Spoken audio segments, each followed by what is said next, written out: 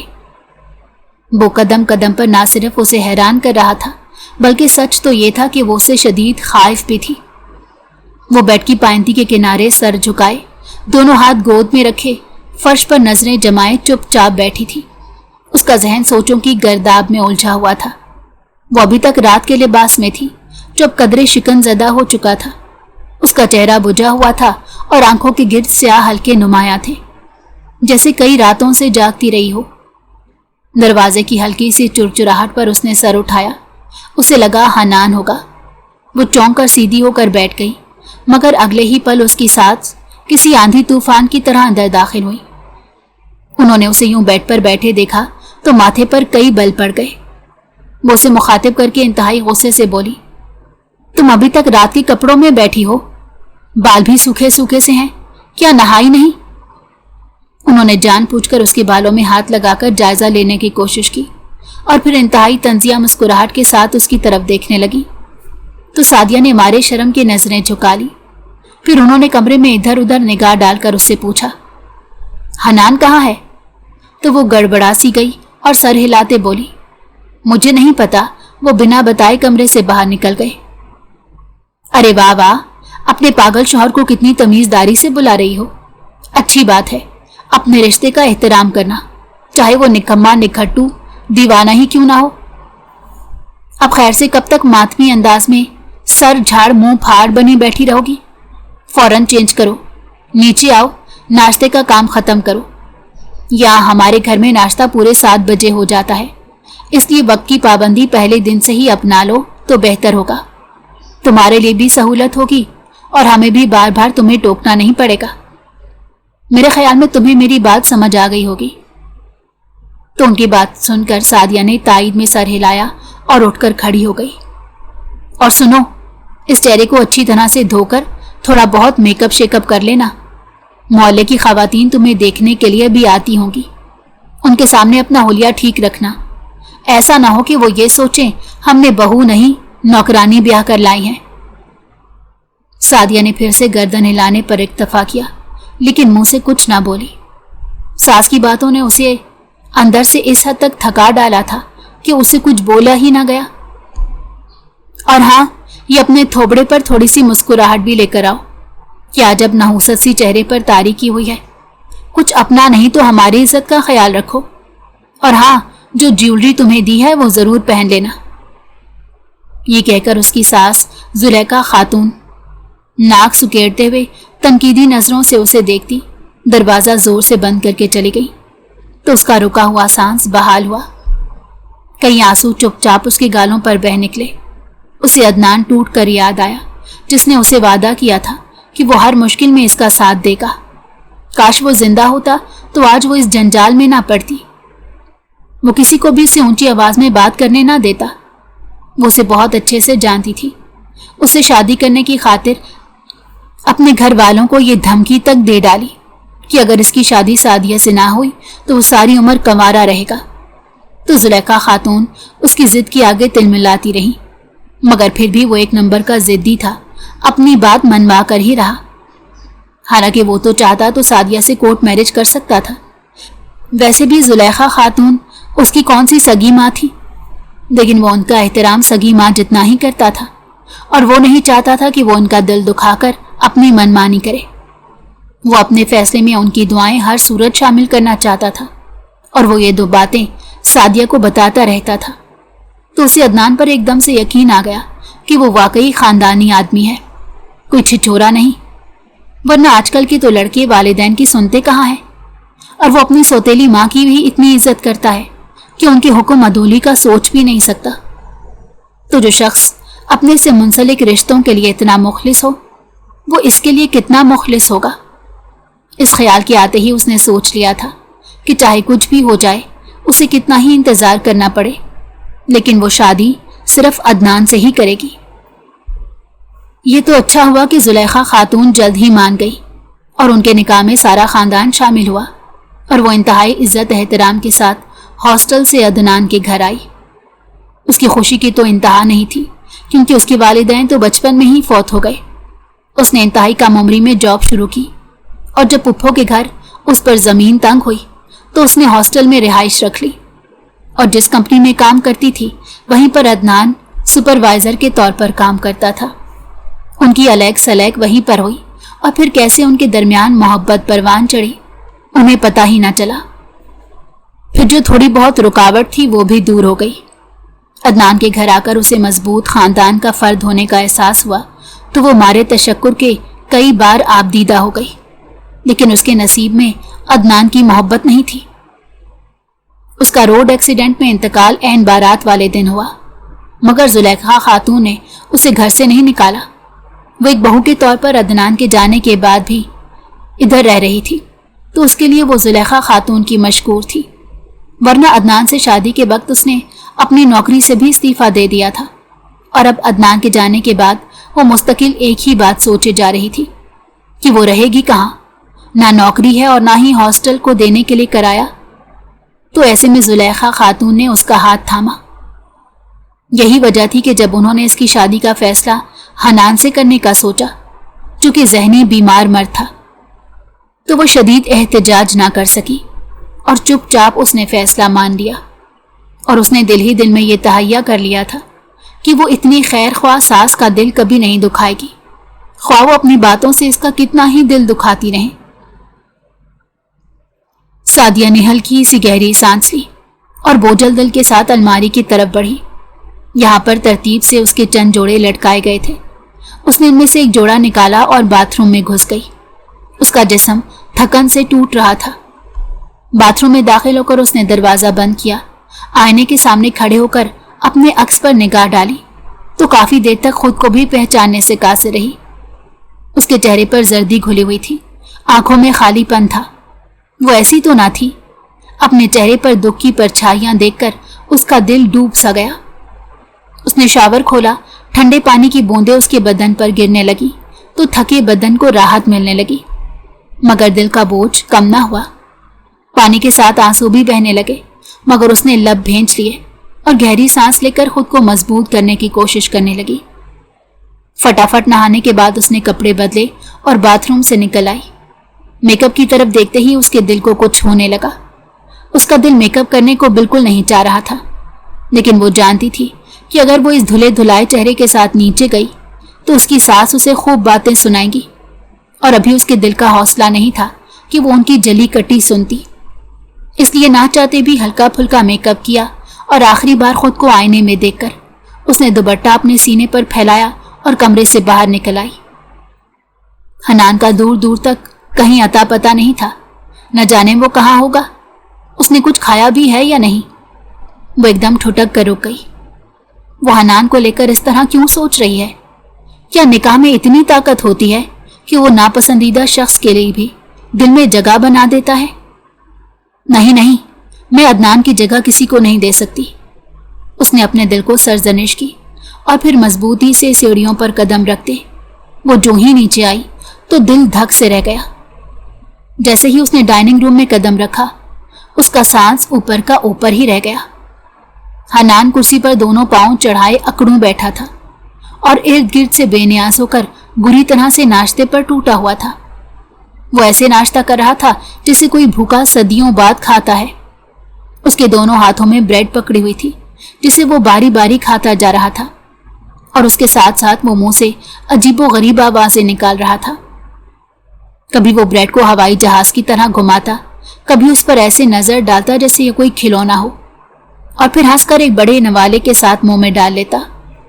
منہ بھر بھر کر چبانے کے ساتھ ساتھ وہ جان بوجھ کر ایسی آوازیں نکالتا کہ کراہیت کا احساس ہونے لگتا۔ سعدیہ کی نظریں تو جیسے حنان پر جم گئی۔ وہ اس کا یہ روپ پہلے بھی دیکھ چکی تھی۔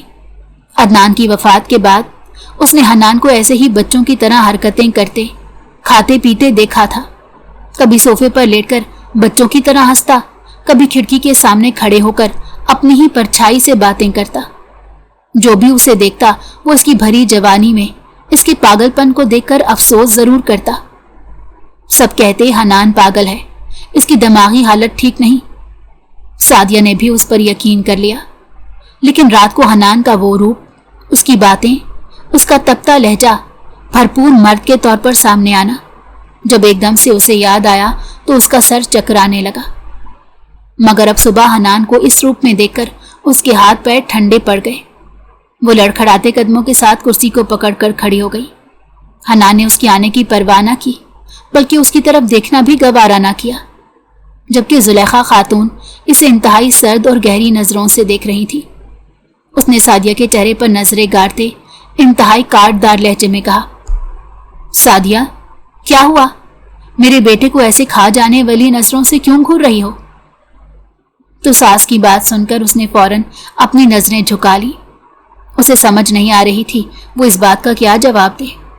اس کا حلق شدید خشک ہو گیا، لیکن اپنی اس کیفیت کو اس نے جلد ہی سنبھال لیا اور کرسی گھسیٹ کر بیٹھ گئی۔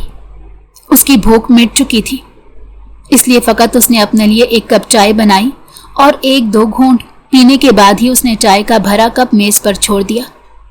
اس نے دوبارہ حنان کی طرف دیکھنے کی کوشش نہیں کی۔ وہ اب بھی کسی جانور کی طرح ناشتہ کر رہا تھا۔ اس کی جگالی کی آوازیں پورے ڈائننگ روم میں گونج رہی تھیں۔ سعدیہ کے دل میں درد کی ایک ٹیس سی اٹھی۔ وہ وہاں سے اٹھنے ہی والی تھی کہ ایک دم زلیخا خاتون نے اسے مخاطب کیا، آج سے حنان کے ناشتے سے لے کر کپڑے پہنانے تک سارے کام تم دیکھو گی۔ اب حنان تمہاری ذمہ داری ہے۔ ان کی بات سن کر سعدیہ کا جسم سن ہو گیا، لیکن ان کی بات ماننے کے علاوہ اس کے پاس اور کوئی چارہ نہیں تھا۔ اور ہاں، اگر ناشتہ مکمل ہو گیا ہے تو ڈرائنگ روم میں جا کر بیٹھو، محلے کی خواتین تمہیں دیکھنے آئیں گی۔ سعدیہ نے بمشکل سر ہلایا۔ اسی لمحے سعدیہ کی نظریں حنان کی طرف اٹھی تو وہ اسے آنکھ مار کر مسکرانے لگا۔ سعدیہ ایک دم نروس ہو گئی۔ وہ فوراً پیچھے مڑی اور تیز قدموں سے ڈرائنگ روم کی طرف چلی گئی، جبکہ حنان کا کہا ڈرائنگ روم تک اس کا پیچھا کرنے لگا۔ ڈرائنگ روم میں پہنچ کر وہ گہری گہری سانسیں لینے لگی۔ اس کا کسی سے بھی ملنے کو دل نہیں چاہ رہا تھا۔ اگر ساس کا حکم نہ ہوتا تو شاید وہ اس وقت کمرہ بند کر کے بیٹھی رہتی۔ اس کی شادی کا 3را دن تھا، مگر پہلی رات کے بعد حنان اس کے قریب نہیں آیا۔ وہ قدرے مطمئن تھی کہ اچانک زلیخا خاتون کی تیز آواز سن کر اس کا سکون برباد ہو گیا۔ سعدیہ، ذرا میرے کمرے میں آنا۔ جیسے ہی سعدیہ دروازہ کھول کر باہر نکلی، اپنے پیچھے حنان کی موجودگی نے اسے چونکا دیا۔ سعدیہ اسے دیکھ کر چڑ سی گئی، لیکن خاموش رہی۔ زلیخا خاتون نے جیسے ہی حنان کو سعدیہ کے ساتھ اندر کمرے میں آتے دیکھا تو ان کے ماتھے پر بل پڑ گئے اور آنکھوں میں چنگاریاں سی بھڑک اٹھی۔ ارے حنان، تم ذرا باہر جاؤ، مجھے سعدیہ سے ایک پرائیویٹ بات کرنی ہے۔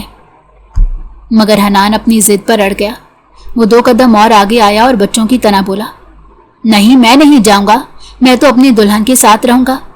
آپ نے ہی تو کہا تھا یہ اب تمہاری دلہن ہے۔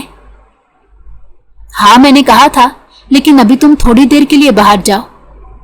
لیکن حنان نے انکار کر دیا اور سعدیہ کا ہاتھ کسی بچے کی طرح پکڑ کر کھڑا ہو گیا۔ زلیخا خاتون کے چہرے پر واضح جھنجھلاہٹ آئی۔ وہ اسے گھورتے ہوئے میز کے قریب گئی اور دراز کھول کر ایک بھاری فائل نما دستاویز نکال کر میز پر پٹک دی۔ اس پر دستخط کر دو۔ سعدیہ نے حیرت سے ان کاغذات کی طرف دیکھا اور کانپتی آواز میں پوچھا، یہ کیا ہے؟ زلیخا خاتون نے نگاہ چراتے گڑبڑاتے لہجے میں کہا، زیادہ سوال مت کرو، یہ عدنان کی پینشن کے کاغذات ہیں، تمہارے سائن چاہیے۔ سعدیہ نے حیرت سے ان کی طرف دیکھا۔ کیوں؟ عدنان کوئی سرکاری نوکری نہیں کرتا تھا تو پھر اس کی پینشن کیسی ہو سکتی تھی؟ اس کے دل میں ایک عجیب سی بے چینی اٹھی، جسے کچھ غلط ہونے والا ہو۔ ہاتھ پیر کانپنے لگے، ذہن میں سوالات اٹھنے لگے، لیکن ساس کی آنکھوں میں اتنی سختی تھی کہ سعدیہ سے بولا ہی نہ گیا۔ وہ قلم اٹھانے ہی والی تھی کہ اچانک حنان نے ایک جھٹکے سے وہ کاغذات اٹھا لیے۔ سعدیہ کی آنکھیں پھیل گئی، جبکہ زلیخا خاتون ایک دم سے گھبرا گئی۔ حنان نے ایک نظر ان کاغذات پر ڈالی، پھر بغیر کوئی لمحہ ضائع کیے کاغذات کو 2 حصوں میں چاک کر دیا۔ کاغذوں کی پھٹنے کی آواز کمرے میں گونجی۔ زلیخا خاتون کا چہرہ سرخ ہو گیا، جیسے خون دماغ میں چڑھ گیا ہو۔ چہرے کی رگیں تن گئیں اور وہ ہسٹرائی انداز میں چیخنے لگی، یہ تم نے کیا کیا؟ او پاگل دیوانے، یہ تم نے کیا کیا؟ حنان بچوں کی طرح معصوم چہرہ بنائے خاموش کھڑا رہا۔ زلیخا خاتون غصے میں پاگل ہو گئی۔ وہ حنان پر ہاتھ اٹھانے ہی والی تھی کہ سعدیہ ایک جھٹکے سے آگے بڑھی اور ایک دم سے ان کا ہاتھ پکڑ لیا۔ بس کریں پلیز، وہ نادان ہے، کیا کر رہا ہے، اسے کچھ نہیں پتا۔ زلیخا خاتون نے سعدیہ کو بری طرح گھورا جیسے اسے نوچ کھائیں۔ اس پاگل کو میری نظروں سے دور کرو ورنہ یہ میرے ہاتھوں سے ضائع ہو جائے گا، ایک دن یہ سب کچھ برباد کر کے رکھ دے گا۔ سعدیہ نے بنا کچھ سوچے حنان کا ہاتھ پکڑا اور تیزی سے کمرے سے نکل آئی۔ وہ جانتی تھی کہ اگر وہاں ایک لمحہ مزید رکی تو بات بگڑ سکتی تھی۔ جیسے ہی وہ اپنے کمرے میں پہنچی، حنان نے فوراً دروازہ بند کر دیا تو سعدیہ کی حیرت کی انتہا نہ رہی۔ اب اس کی آنکھوں میں بچوں والی معصومیت نہیں تھی بلکہ گہری سنجیدگی تھی جو تنہائی میں صرف سعدیہ دیکھ سکتی تھی۔ حنان نے دھیرے سے جھک کر اس کے کان کے قریب سرگوشی کی۔ آنٹی اگر تمہیں مزید کسی کاغذ پر دستخط کرنے کے لیے کہیں تو مت کرنا، ان کے ارادے ٹھیک نہیں۔ حنان نے اس کی آنکھوں میں جھانک کر پورے یقین کے ساتھ کہا اور اسے حیرت میں چھوڑ کر باہر نکل گیا۔ سعدیہ ہکا بکا وہیں کھڑی کی کھڑی رہ گئی۔ اس کے ذہن میں کئی سوالات اٹھنے لگے مگر اسے جواب لینے کا موقع نہ مل سکا۔ حنان کی یہ سنجیدگی، اس کی ذو معنی باتیں، سب کچھ الجھتا جا رہا تھا۔ رات گہری ہوتی جا رہی تھی مگر حنان اب تک کمرے میں نہیں آیا تھا۔ وہ عموماً 8 بجے تک کمرے میں آ جاتا تھا۔ خدا خیر کرے وہ اب تک کیوں نہیں آیا۔ اسی الجھن میں سعدیہ کمرے کے ساتھ منسلک اسٹڈی روم میں گئی جہاں میز کی دراز کھلی پڑی تھی، حالانکہ اس سے پہلے یہ دراز ہمیشہ لاک ملی تھی۔ وہ اس دراز کو بند کرنے ہی لگی کہ اس کی نظر ایک ڈائری پر پڑی۔ اس نے مارے تجسس کے ڈائری اٹھائی کیونکہ اکثر وہ یہ ڈائری حنان کے ہاتھ میں دیکھتی تھی۔ ڈائری کھولتے ہی اس کی نگاہ جس صفحے پر پڑی، اسے پڑھنے کے بعد اس کے 14 طبق روشن ہو گئے۔ ڈائری میں حنان نے لکھا تھا، دنیا مجھے پاگل سمجھتی ہے، یہی بہتر ہے۔ زلیخا کے سامنے اگر میرا اصل دماغ کھل گیا تو وہ مجھے بھی عدنان کی طرح ختم کر دے گی۔ پاگل بننا میری ڈھال ہے مگر میں اندر سے جل رہا ہوں۔ عدنان کا خون، میری بے بسی، سوتیلی ماں کا ظلم، سب برداشت سے باہر ہے۔ سعدیہ کے ہاتھ کپ کپانے لگے، آنکھوں میں آنسو بھر آئے۔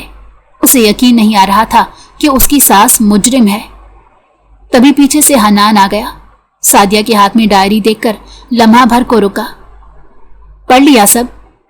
اس کی آواز میں شکستگی تھی۔ تم پاگل نہیں ہو اور عدنان کا قتل ہوا ہے۔ دکھ سے اس کی آواز بیٹھ سی گئی اور آنکھوں میں نمی تیرنے لگی۔ حنان آگے بڑھا اور اس نے سعدیہ کو سینے سے لگا لیا۔ ہاں، لیکن تمہیں خود کو مضبوط رکھنا ہے کیونکہ تم میری پہلی اور آخری امید ہو جس کے سہارے مجھے عدنان کے قاتلوں کا سراغ لگانا ہے۔ اگر تم مجھے سہارا نہیں دو گی تو میرے لیے اپنی منزل کو پانا بہت مشکل ہو جائے گا۔ یہ پاگل پن کا ڈھونگ میری مجبوری ہے۔ عدنان کی موت کے بعد اگر میں عام انسان بن کر آتا تو زلیخا مجھے بھی مار ڈالتی، اس لیے سب کے سامنے پاگل بن گیا تاکہ سب مجھے کمزور سمجھے اور مجھے نظر انداز کرے۔ اس انکشاف سے سعدیہ کے ماتھے پر پسینے کی بوندیں چمکنے لگی۔ مگر وہ عدنان کو کیوں قتل کریں گی؟ کیونکہ عدنان نے اپنے حصے کی ساری جائیداد تمہارے نام کر دی تھی۔ میرے نام؟ یہ کیا کہہ رہے ہو؟ سچ کہہ رہا ہوں، لیکن جب اس بات کا پتہ زلیخا کو چلا تو وہ غصے سے پاگل ہو گئی۔ یہی وجہ ہے کہ عدنان کو قتل کرنے کے بعد اس نے تمہیں گھر سے نہیں نکالا، کیونکہ تم عدنان کی وصیت کے مطابق اس کے حصے کی جائیداد کی اکلوتی وارث ڈکلیئر ہو گئی ہو۔ تمہیں میرے ساتھ نکاح میں باندھنے کا مقصد کوئی ہمدردی نہیں تھا، بلکہ انہیں یہ یقین ہو چکا تھا کہ عدنان کی موت کے صدمے نے مجھے پاگل کر دیا ہے اور میں کسی کام کا نہیں رہا۔ ایک پاگل سے تمہارا نکاح کرنا، تمہیں اس گھر میں روکنا، سب ان کے پلان کا حصہ تھا تاکہ جائیداد ان کے قبضے میں آ سکے۔ اور وہ عدنان کی پینشن کے کاغذات، وہ سب کیا تھا؟ وہ پینشن کے کاغذات نہیں تھے بلکہ جائیداد ٹرانسفر کرنے کے کاغذات تھے۔ اگر تم ان پر دستخط کر دیتی تو اپنے ہاتھوں وہ جائیداد جس کا وارث تمہیں عدنان نے اپنی خوشی سے بنایا تھا زلیخا آنٹی کو منتقل ہو جاتی اور تم خالی ہاتھ رہ جاتی۔ اسی وجہ سے میں نے وہ کاغذات پھاڑ دیے تھے۔ حنان کی بات سن کر سعدیہ کی آنکھیں پھٹی کی پھٹی رہ گئیں۔ اسے یقین نہیں آ رہا تھا کہ کوئی جائیداد کی لالچ میں اس قدر اندھا ہو کر اپنے ہی رشتوں کے ساتھ بے وفائی کا مرتکب ہو سکتا ہے۔ سعدیہ کی آنکھوں میں نمی تیرنے لگی۔ اس کا دل چاہا کہ وہ چیخ چیخ کر روئے، لیکن حنان کے چہرے پر پھیلے دکھوں نے اسے روک ڈالا۔ مجھے یقین نہیں آ رہا، کوئی اتنا ظالم کیسے ہو سکتا ہے؟ وہ بے یقینی سے بولی تو حنان نے غصے سے کہا، یہ اتنی ہی ظالم ہے، یہ مجھے بھی کب کا مار چکی ہوتی اگر عدنان کے جائیداد کے حصول تک مجھے زندہ رکھنا ضروری نہ ہوتا۔ حنان کی بات سن کر سعدیہ کا وجود لرزنے لگا تو وہ اس کا ہاتھ تھام کر بولا، اگر تم اسٹیج پر گھبرا گئی تو ہم کبھی اپنی منزل کو نہیں پہنچ سکیں گے۔ تمہیں سارے مرحلے میں میرا ساتھ دینا ہوگا، کیونکہ میں ہر صورت عدنان کے قاتل کو کیفر کردار تک پہنچانا چاہتا ہوں۔ تو سعدیہ نے اپنے آنسو صاف کیے اور دن میں ٹھان لی کہ وہ ہر صورت حنان کا ساتھ دے گی۔ لیکن اب وہ دونوں ایک ہی بات پر آ کر اٹک گئے کہ وہ ایسا کیا کریں کہ عدنان کے قتل کا سراغ ملے، کہاں سے آغاز کریں، کیونکہ قاتلوں نے کوئی کلو نہیں چھوڑا تھا۔ حنان کے چہرے پر الجھن تھی، وہ بار بار اپنی انگلیوں کو مروڑتا، مگر سمجھ نہیں آ رہا تھا کہ دھاگے کی گتھی کہاں سے کھولی جائے۔ سعدیہ نے اچانک اس کی طرف دیکھتے پرخیال انداز میں کہا، اگر واقعی یہ سب گھر کے اندر ہوا ہے تو کیوں نہ ہم گھر کی CCTV فوٹیج چیک کریں، کیونکہ مجھے عدنان نے ایک بار کہا تھا کہ وہ گھر میں کیمرے لگا رہا ہے۔ سعدیہ کی بان پر حنان کی آنکھیں چمکنے لگی۔ وہ ایک دم سے اٹھ کر ٹہلنے لگا اور پھر بولا، عدنان نے شادی سے پہلے ایک پورے گھر میں جگہ جگہ کیمرے نصب کروائے تھے، لیکن کمال ہے کہ میرا دھیان اس طرف نہیں گیا۔ وہ مسکراتے ہوئے اس کے قریب آ بیٹھا تو سعدیہ نے کہا، تمہیں ضرور وہ فوٹیجز چیک کرنی چاہیے، شاید اس میں کچھ مشتبہ چیزیں ہمیں دکھائی دے جائیں اور انہی میں سے کوئی ایسا کلو ہو جس سے ہم قاتل تک پہنچ سکیں۔ سعدیہ کی بات سن کر حنان کو ایسے لگا جسے کسی نے اندھیرے میں چراغ روشن کر دیا ہو۔ اس کے چہرے پر دبا دبا جوش جھلکنے لگا۔ پھر دونوں نے مل کر خفیہ طور پر پرانی ریکارڈنگ نکالی۔ کئی گھنٹوں کی فوٹیج دیکھنے کے بعد حادثے والے دن کا منظر سامنے آیا۔ زلیخا بیگم کا ڈرائیور اور ایک نوکر گھر کے گیراج میں مشکوک انداز میں مصروف تھے۔ حنان کا دل زور سے دھڑکا۔ اس نے سعدیہ کی توجہ اسکرین پر ڈلوائی تو وہ بھی غور سے دیکھنے لگی۔ جوں جوں فوٹیجز آگے جاتی جا رہی تھی، دونوں کی آنکھوں میں بے یقینی سے امڑ آئی۔ اگلے ہی دن انہوں نے ڈرائیور کو پکڑا۔ وہ پہلے سختی سے انکار کرتا رہا، مگر آخر کار سچ زبان پر آ ہی گیا۔ ڈرائیور نے روتے ہوئے اقرار کیا کہ بیگم صاحبہ نے اسے بڑی رقم کا لالچ دے کر عدنان کی گاڑی کے بریک فیل کروانے کا حکم دیا تھا۔ جب اس نے انکار کیا تو بیگم صاحبہ نے دھمکی دی کہ وہ میرے بچوں کو نقصان پہنچا سکتی ہیں۔ مجھے اپنے بچوں کی جان کا خطرہ تھا، لہٰذا مجھے ان کا حکم ہر صورت میں ماننا پڑا۔ میں نے انتہائی صفائی کے ساتھ عدنان صاحب کی گاڑی کے بریک وائر اس طرح سے کاٹے کہ کسی کو شک بھی نہ ہوا۔ سعدیہ کی آنکھوں میں آنسو جھلملانے لگے۔ غصے سے حنان کی مٹھی سختی سے بند ہو گئی۔ وہ وعدہ معاف گواہ بننے کو تیار ہو گیا تو اس پر حنان نے اسے چھوڑ دیا۔ انہوں نے ماہرین سے عدنان کی گاڑی کی دوبارہ سے چیکنگ کروائی جو جائے حادثہ پر ٹوٹ پھوٹ کر شکار ہو چکی تھی، تو ماہرین نے اپنی رپورٹ میں بتایا کہ اس گاڑی کی بریک وائر کاٹی گئی ہیں۔ تکنیکی ماہرین سے تصدیق کروانے پر حادثے کی حقیقت سب کے سامنے آ گئی۔ زلیخا بیگم کی سازش کے سارے ثبوت اب ان کے ہاتھ میں تھے اور ان کی طرف سے کیس انتہائی مضبوط تھا۔ چنانچہ انہوں نے یہ کیس پولیس کے حوالے کر دیا، جن کی خصوصی ٹیم گھر پر آئی اور زلیخا خاتون کو گرفتار کر لیا گیا۔ اپنی گرفتاری پر زلیخا نے انتہائی شور مچایا، حنان کو پاگل اور سعدیہ کو لالچی کہہ کر پولیس والوں کا ذہن بھٹکانے کی کوشش کی۔ لیکن جب دو لیڈی پولیس آفیسر نے زلیخا خاتون کے ہاتھوں میں ہتھکڑیاں لگائیں تو اس نے گلا پھاڑ پھاڑ کر حنان اور سعدیہ کو بددعائیں دینا شروع کر دی۔ عدنان کے قتل کی سچائی آخر کار زلیخا کے منہ سے عدالت میں نکلوا لی گئی۔ ثبوتوں کے انبار اور گواہوں کے بوجھ تلے زلیخا بیگم کٹہرے میں بالکل بے بس کھڑی تھی۔ بالآخر جج صاحب نے انہیں عمر قید کی سزا سنا دی۔ حنان نے سارے مسئلے میں پہلی بار اپنے اصل روپ میں سامنے آیا۔ اس نے اپنے پاگل پن کا لبادہ اتار کر ایک ذہین اور مضبوط وارث کے طور پر خود کو ثابت کیا۔ عدنان کو انصاف مل گیا تھا، اس بات پر وہ بہت خوش تھا۔ عدالت کے کمرے سے باہر آتے ہی اس نے محبت سے سعدیہ کا ہاتھ پکڑا تو اس کی آنکھوں میں تشکر کے آنسو تھے۔ سعدیہ اس کے سینے سے لگ کر رونے لگی تو وہ نرمی سے بولا، آج جتنا رونا ہے رو لو، اس کے بعد میں تمہاری آنکھوں میں کبھی آنسو نہ دیکھوں۔ سعدیہ روتے روتے مسکرا دی، کیونکہ وہ جانتی تھی، کیونکہ وہ اب مضبوط باہوں کے حصار میں ہے۔ اسے عدنان کی بے گناہ موت کا دکھ ضرور تھا، مگر وقت نے اتنے تکلیف دہ مراحل سے گزارنے کے بعد اس کی گود میں حنان کی محبت ڈال دی تھی، جس پر وہ اللہ کا شکر ادا کرتے ہوئے نہیں تھکتی تھی۔